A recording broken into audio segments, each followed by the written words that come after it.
Start off with, the regulators clearly seem to be not happy with Rana Kapoor. I think that's a given. Media reports suggest that corporate governance issues, asset quality concerns are all plaguing the view on the stock. What's your own sense about how the story will be taken forward? Because I think there's a bit of a leadership issue.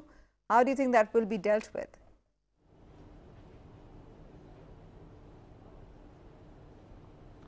So obviously the leadership issue gets complicated by the fact, not just by the central bank's view on the continuation of the MD, but also by the fact that the MD and the other faction in his family have been fighting a court battle for many years now, and that essentially requires requires both the factions to agree upon if there is a succession of a new managing director. So not only must RBI be happy with the new person, but also both the factions would need to be happy. So clearly they'll have to kind of have an independent search committee set up, and the search committee would then recommend maybe more than one names.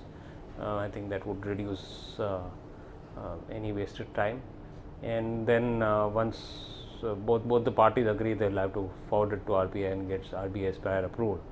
So it's I mean lots of ifs and buts, and for instance, if they give 3 names and both sides agree only to one, and that one person gets rejected by RBI, then they'll have to restart the whole process. So they have pretty tight deadlines. So let's see whether they're able to meet those deadlines. Otherwise, they'll obviously remain headless for some time. Sandeep, what is the worst case scenario, the best case scenario for minority shareholders? Because the minority shareholders are currently in a bit of a fix. The stock has fallen 50%, it's too late to sell. But if you don't sell right now, and if there is no clear succession and plan in place, a 50% fall could easily become 60 or a 70% fall.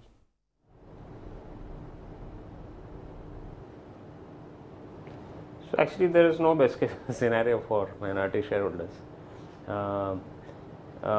But I think further downside could at least be protected if both sides agreed, and of course RBI okays that to a good credible name in the market. I think that would kind of be the limited upside that the stock will see. But again, I think moving up, especially with all the other market information about Ireland affairs, I think it will take time for the banking stocks also to catch up.